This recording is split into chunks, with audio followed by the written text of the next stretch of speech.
Break બાદ આપનું સ્વાગત છે। મોરબીથી સમાચાર આવી રહ્યા છે। માળિયા કચ્છ હાઈવે હજી પણ બંધ છે। મચ્છુ નદીના પાણી હાઈવે ઉપર ફરી વળ્યા છે। આ દ્રશ્યો તમને બતાવી રહ્યા છે, એક્સક્લુઝિવ દ્રશ્યો। મોટા વાહનોના પૈડા પણ લગભગ પોણા ભાગના આ પાણીમાં ડૂબી ચૂક્યા છે। એ પ્રકારની પરિસ્થિતિ છે।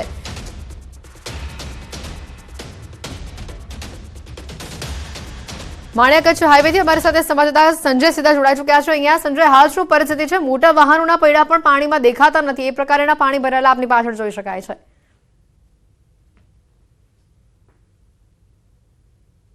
બિલકુલ હેતવી, ન્યૂઝ 18 ગુજરાતીની ટીમ મોરબીમાં ગ્રાઉન્ડ ઝીરો પર છે અને જે પ્રકારની સ્થિતિ જે છે, જે છેલ્લા 2 દિવસથી જે વરસાદ, ધોધમાર વરસાદ રાજ્યભરમાં વરસી રહ્યો છે અને હું પહેલાં સીધા દ્રશ્ય હેતવી આપને એ દ્રશ્ય બતાવવાનો પ્રયાસ કરીશ। આપ જે દ્રશ્ય જોઈ શકો છો કે આ દ્રશ્ય છે માળિયાથી કચ્છ જતા હાઈવે પરનું।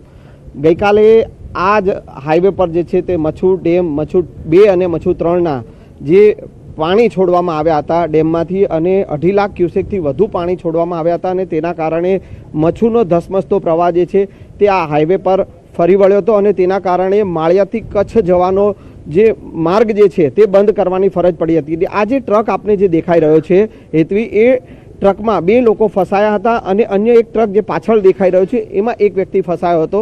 જો કે 5 થી 6 કલાકની જહેમત બાદ ગઈકાલે રાત્રે ફાયરની ટીમ અને પોલીસના જવાનોની ટીમ અને સ્થાનિક તરવૈયાઓની મદદથી આ 3 જિંદગીને બચાવી લેવાઈ હતી અને હાલના દ્રશ્યો જે છે કે મચ્છુ ડેમમાંથી પાણી જે છે તે જે લેવલ જે છે તે ઓછું થયું છે અને તેના કારણે અત્યારે અવરજવર જે છે આ હાઈવે પર લોકો ચાલીને અવરજવર કરી રહ્યા છે। ટ્રેક્ટર દ્વારા જે પણ પોતાના વાહન ફસાયા હોય તો તેમને ખેંચવાની કામગીરી પણ કરવામાં આવી રહી છે અને સાથે સાથે હેતવી તમે આ જોઈ શકો છો કે પોલીસના જવાનો પણ સતત અહીંયા જે છે તે ખડે પગે છે। પોલીસના જવાનો અહીંયા જે પણ લોકો જે ગામમાંથી જે બહાર આવ્યા હોય અહીંયા જોવા માટે, ખાસ કે આજે પાણી ભરાયા છે તે જોવા માટે આવ્યા હોય તો તેઓને દૂર ખસેડવામાં આવી રહ્યા છે, કારણ કે પાણીનું લેવલ ગમે ત્યારે વધી શકે છે। એટલે જ જે લોકો એ ધસમસતા પ્રવાહમાંથી જે ચાલીને આવી રહ્યા છે તો તેમને પણ રોકવાનો પ્રયાસ સંજય, આપણી પાસેથી વધુ માહિતી મેળવીશું। હાલ જે મોરબીથી આ દ્રશ્યો સામે આવ્યા છે, વરસાદે મોરબીને ધમરોડી નાખ્યું છે। આગળ વાત કરીએ, અન્ય સમાચાર આવી રહ્યા છે વડોદરાથી સામે। વડોદરાવાસીઓ માટે ચિંતાના સમાચાર છે। વિશ્વામિત્રી નદીની સપાટી વધી છે। આજવા સરોવર ડેમના દરવાજા બંધ કર્યા છતાં પણ સપાટી વધી રહી છે। વિશ્વામિત્રી નદીની સપાટી વધીને 36.50 ફૂટ પર થઈ છે। ઉપરવાસમાં અને વડોદરામાં વરસાદ શરૂ થયેલો છે। વધુ માહિતી મેળવીશું।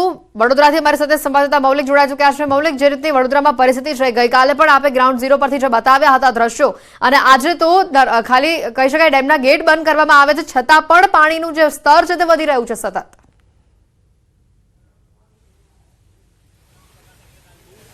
એથી ચોક્કસથી છેલ્લા 2 દિવસથી વડોદરાની પરિસ્થિતિ જે છે તે ગ્રાઉન્ડ ઝીરો ઉપરથી ન્યૂઝ 18ના માધ્યમથી દર્શકોને બતાવવાનો પ્રયત્ન કરી રહ્યા છે। આજે પણ એ દ્રશ્યો જે છે તે બતાવવાનો પ્રયત્ન કરીએ। ગઈકાલે જે રીતે વિઝ્યુઅલ બતાવ્યા હતા વિશ્વામિત્રી નદીના હતા અને વિશ્વામિત્રી નદીમાં જે તેની સપાટી જે છે તે ભયજનક સપાટી હતી, તે વટાવી ચૂકી હતી અને તેને જ પગલે પાણી થયું હતું। પરંતુ અત્યારે હાલની વાત કરીએ તો આ અલકાપુરી ગરનાળું જે છે કે જે ગઈકાલે લગભગ જે રાષ્ટ્રધ્વજ છે, જ્યાં સ્ટેચ્યુ બનાવવામાં આવ્યું છે ત્યાં સુધી પાણી હતું, પરંતુ આજે જે છે તે વધી અને લગભગ તેનાથી આગળ બેરિકેટિંગ મૂકવાની ફરજ પડી છે। સ્થાનિક પોલીસે પણ અહીંયા આગળ હાજર રહેવાની જરૂર પડી છે। કેટલાક લોકો એવું કહી રહ્યા છે કે લગભગ 1995 પછી આ પ્રકારની પરિસ્થિતિ આ વિસ્તારમાં પ્રથમ વખત જોવા મળી છે અને તેની પાછળનું કારણ છે કે ક્યાંક ને ક્યાંક આજવા સરોવરમાં જે પાણી છોડવામાં આવ્યું હતું અને તેના કારણે વિશ્વામિત્રીનું નદીનું સ્તર જે છે તે વધી ગયું હતું। પરંતુ ગઈકાલે જે રીતે સત્તાતંત્ર દ્વારા નિર્ણય લેવામાં આવ્યો હતો, મુખ્યમંત્રી દ્વારા પણ એક નિર્ણય લઈ અને આ જે કામ કરવામાં આવ્યું હતું, પરંતુ તેમ છતાં પણ આજે જે છે તે આજવા ડેમના પણ પાણી જે છે તે વધી રહ્યા છે। વિશ્વામિત્રી નદી છે તે 36.50 વધી રહી છે। અત્યારે હાલ કેટલાક સ્થાનિકો જે છે તેમની સાથે વાતચીત કરવાનો પ્રયત્ન કરીશું કે તેઓ શું કહી રહ્યા છે। તેઓ પણ અહીંયા છેલ્લા ઘણા સમયથી દુકાન ધરાવે છે, પરંતુ હાલ તેમનું પાર્લર જે છે તે બંધ રાખવું પડ્યું છે। તેમની સ્થિતિ કંઈક અલગ છે। છેલ્લા કેટલા સમયથી આપ અહીંયા પાર્લર ચલાવો છો? આ પ્રકારની પરિસ્થિતિ કેટલા સમય પહેલા? મારી દુકાન અહીંયા છે ને છેલ્લા સમજો 50 વર્ષથી દુકાન હશે સાહેબ અહીંયા મારી। આ કોમ્પ્લેક્સ 1985 બન્યું ત્યારથી મારી દુકાન છે અને ત્યારથી અમે દુકાન અહીંયા ચલાવીએ છીએ અને આવી પરિસ્થિતિ આજ સુધી કોઈ દિવસ થઈ નથી। 2005માં પણ જ્યારે પાણી આવેલું ત્યારે પણ આટલી પરિસ્થિતિ નથી। અત્યારે હાલ જે પાર્લર ચલાવો છો, કેવા પ્રકારના આપને ફોન આવી રહ્યા છે શું મદદ બસ માંગી બધી વસ્તુ માટે ફોન આવી રહ્યા છે પણ કઈ અવેલેબલ ના હોય તો શું કરીએ આપણે ખોલીને શું કરીએ અને શું આપીએ બધાને ના કેવું પડે કશું છે નથી મારા પાસે એમ તો દૂધ ને શાકભાજી કદાચ જીવન જરૂરિયાત વસ્તુ નહીં જોઈએ તો? આવતું જ આવવા જ જરૂર નથી કોઈ આવતું જ નથી કઈ તો ક્યાંથી આપીએ હવે આપણે આપ કયા વિસ્તારમાં રહો છો? આપની ત્યાં પરિસ્થિતિ શું? જેતરપુર વિસ્તારમાં હા, પરિસ્થિતિ શું છે? પાણી ભરાઈ ગયું છે મિલનામાં. હા, દૂધ માટે છે તે ડીમાર્ટમાં જવું પડે એવું છે.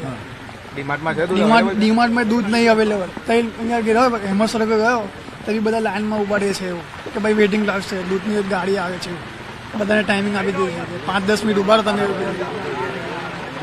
જે લોકો છે અહીંયા આગળ તે કહી રહ્યા છે કે કેટલાક સમયથી અહીંયા આગળ વેઇટિંગમાં ઉભું રહેવું પડે. બિલકુલ મૌલિક, આપણી પાસેથી વધુ માહિતી અને અપડેટ લેતા રહીશું. હાલ જે વરસાદની પરિસ્થિતિ છે, વરસાદે જે સમગ્ર રાજ્યને ધમરોડી નાખ્યું છે, વિવિધ જિલ્લા પરથી ગ્રાઉન્ડ ઝીરો રિપોર્ટ આપને ન્યૂઝ 18 સતત બતાવી રહ્યું છે. હાલ વડોદરાથી આપને આ દ્રશ્યો બતાવ્યા અને વડોદરાવાસીઓની ચિંતા હજી ઘટી નથી, ચિંતામાં વધારો થયો છે. ડેમના ગેટ બંધ કર્યા છતાં પણ પાણીના સ્તરમાં સતત વધારો થતો જોવા મળી રહ્યો છે. વરસાદને લઈને સતત અપડેટ આપના સુધી પહોંચાડતા રહીશું, પરંતુ હાલ રોકાઈશું એક બ્રેક માટે.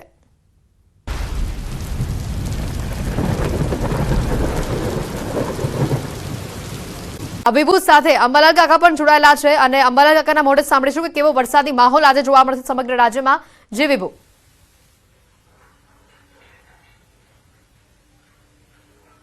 સમગ્ર ગુજરાતમાં જળબંબાકાર થઈ ગયું છે કારણ કે એક ડીપ ડિપ્રેશન છે અત્યારે કચ્છ ઉપરથી પસાર થઈ રહ્યું છે. પરંતુ આગામી દિવસોમાં હવામાન કેવી સ્થિતિ રહેશે વરસાદની તેને આપણે વધારે વિગત મેળવીશું. આપણી સાથે છે હવામાન નિષ્ણાંત આંબાલાલ પટેલ. કાકા, અત્યારે તો ખૂબ વરસાદ થઈ રહ્યો છે, ડીપ ડિપ્રેશન હજુ પણ છે, શું રહેશે આગામી સ્થિતિ? ડીપ ડિપ્રેશન અત્યારે ઓગસ્ટ માસમાં થયું છે એ જ નવાઈની વાત છે. કારણ કે ઓગસ્ટ માસમાં ડીપ ડિપ્રેશન પછીના જે ચક્રવાતના જે સંજોગો ઉભા થતા હોય છે તે લગભગ નથી થયા એટલે સારું છે. પરંતુ હજુ પણ 80 કિલોમીટરની ઝડપે પવન ફૂંકાશે દરિયા કિનારે. આંચકાનો પવન લગભગ 60 થી 80 કિલોમીટર ઝડપે પવન ફૂંકાવાની શક્યતા છે અને અન્ય ભાગોમાં પણ 15 થી 20 કિલોમીટર પવન ફૂંકાવાની શક્યતા છે. પરંતુ ઉલ્લેખનીય છે કે હજુ પશ્ચિમ સૌરાષ્ટ્રના ભાગોમાં 1-2 દિવસ વરસાદ રહેવાની શક્યતા રહેશે, જેમાં દ્વારકા, પોરબંદર અને લગભગ તે ઉપરાંત જામનગરના ભાગોમાં હજુ પણ વરસાદ રહેશે. પણ આ સિસ્ટમ ધીરે ધીરે સરકીને અરબ સાગરમાં થઈને લગભગ કચ્છના ભાગોમાં થઈને અરબ સાગરમાં થઈને પાકિસ્તાન જશે. કારણ કે હમણાં લો પ્રેશરની સ્થિતિ જે છે એ લગભગ રાજસ્થાનના ઉપલા ભાગોમાં છે અને મિલીબારમાં હવાનું દબાણ જોવા જઈએ તો 994, 998, 997 આવા આખું જે મિલીબારના દબાણ છે એટલે હજુ પણ કચ્છમાં ભારે પવન સાથે વરસાદ થવાની શક્યતા રહેશે. અને કચ્છમાં જોવા જઈએ તો ક્યારેક લગભગ 6 થી 8 ઇંચ કે 10 ઇંચ જેવો વરસાદ કોઈ ભાગમાં ત્રાટકી શકે. ગાંધીધામ અને લગભગ રાપરમાં તો ઓછો થશે, પણ મુદ્રા અને કેટલાક ભાગોમાં કંડલા આ ભાગોમાં વરસાદ થવાની વધારે શક્યતા છે. એટલે પશ્ચિમ સૌરાષ્ટ્રના ભાગોના જનધને અને કચ્છના જનધને લગભગ હમણાં વરસાદથી કંઈક અંશે સાચવવાનું રહે છે, ઈચ્છા છે. માલધારીઓએ પોતાના જે નેસડામાં પશુપાલન છે, કચ્છમાં પશુપાલન વ્યવસ્થા વધારે છે, તમને ખબર છે ને. એટલે જ્યારે વરસાદ આવતો હોય છે ત્યારે પશુઓ લગભગ ઊભા થઈ જતા હોય છે અને તેને જીવજંતુ કરડતા હોય છે. એટલે પશુઓ માટે પણ આવી સ્થિતિ બહુ સારી ગણાતી નથી અને પશુઓમાં બીમારી પણ આવી જતી હોય છે. કાકા, અતિ ભારે વરસાદ થશે હજુ પણ 48 કલાક સૌરાષ્ટ્ર અને કચ્છમાં? પશ્ચિમ સૌરાષ્ટ્રના ભાગો અને કચ્છના ભાગોમાં કેટલાક ભાગોમાં હજુ અતિ ભારે વરસાદની શક્યતા છે. તો અન્ય વિસ્તારોમાં શું સ્થિતિ રહેશે? અન્ય વિસ્તારોમાં ઝાપટા પડવાની શક્યતા રહે છે. જેમ કે જૂનાગઢના ભાગમાં ભારે વરસાદ ઝાપટા પડી શકે, અમરેલીના કેટલાક ભાગમાં ભારે વરસાદ ઝાપટા પડી શકે, બોટાદના કેટલાક ભાગમાં ભારે વરસાદ ઝાપટા પડી શકે, ગારિયાધાર, સાવરકુંડલાના ભાગમાં ભારે વરસાદી ઝાપટા પડી શકે, ઉપરાંત દક્ષિણ ગુજરાતના ભાગમાં ભારે વરસાદી ઝાપટા પડી શકે, સુરત વગેરે ભાગોમાં ભારે વરસાદી ઝાપટા પડી શકે, હજુ મધ્ય ગુજરાતના કેટલાક ભાગોમાં ભારે વરસાદી ઝાપટા પડી શકે. અમદાવાદ, ગાંધીનગરમાં પણ હજુ 28 તારીખ આજે ઝાપટાની શક્યતા છે અને 29-30 તારીખ પછી હળવા ઝાપટા કોઈ ભાગમાં રહેવાની શક્યતા રહે છે. પણ ઉલ્લેખનીય છે કે હજુ ભારે વરસાદના યોગો છે. તો ભારે વરસાદના યોગો છે એટલે કે ઓગસ્ટના એન્ડ સુધી તો ભારે વરસાદ રહેશે. ગુજરાતમાં સ્થિતિ ખરાબ બની રહી છે, પરંતુ સપ્ટેમ્બર મહિનામાં જે પહેલું વીક છે એ કેવું રહેશે? 28મી ઓગસ્ટ આસપાસ એક સિસ્ટમ બની રહી છે. ત્યાંનો માર્ગ લગભગ ઓરિસ્સા અને બિહાર અને ત્યાંના ઉત્તર પૂર્વીય કેટલા ભાગો તરફ રહેશે. બીજી સિસ્ટમ એક લગભગ 30-31 ઓગસ્ટે બની રહી છે. આ સિસ્ટમનો માર્ગ લગભગ ઓરિસ્સાના માર્ગે થઈ, વિશાખાપટ્ટનમના માર્ગે થઈ, મધ્યપ્રદેશના ભાગોમાં થઈ અને ગુજરાતમાં આવવાની શક્યતા રહે છે. એટલે ગુજરાતમાં સપ્ટેમ્બરની શરૂઆતમાં 1-2 સપ્ટેમ્બરમાં વરસાદ થવાની શક્યતા રહે છે અને ત્યારબાદ પાછી સિસ્ટમ પર સિસ્ટમો બનશે. એટલે 4-5 સપ્ટેમ્બરમાં વરસાદ થવાની શક્યતા રહે છે અને એટમોસ્ફિયરિક વેવ જે છે એ મજબૂત છે. એ વાયુમંડળમાં એટમોસ્ફિયરિક વેવ મજબૂત થતા 10મી સપ્ટેમ્બર સુધીમાં પણ ગુજરાતના કેટલાક ભાગોમાં વરસાદની સ્થિતિ ભારે રહેશે. જેમાં પૂર્વ ગુજરાતના ભાગમાં વરસાદની સ્થિતિ ભારે રહેશે, મધ્ય ગુજરાતના ભાગમાં વરસાદની સ્થિતિ ભારે રહેશે અને ઉત્તર ગુજરાતના કેટલાક ભાગોમાં વરસાદની સ્થિતિ ભારે રહેશે.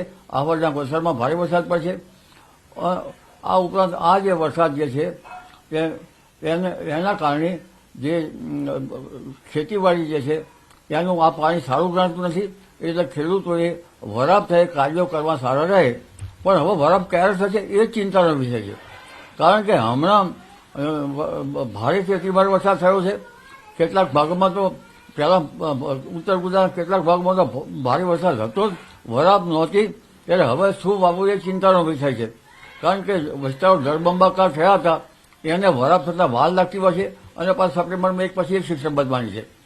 10મી સપ્ટેમ્બરની કારણ શું કાકા કે સપ્ટેમ્બરમાં જૂન મહિનો આખો કોરો નીકળી ગયો, જુલાઈ મહિનામાં વરસાદ વિભુ, આપની પાસેથી વધુ માહિતી મેળવતા રહીશું.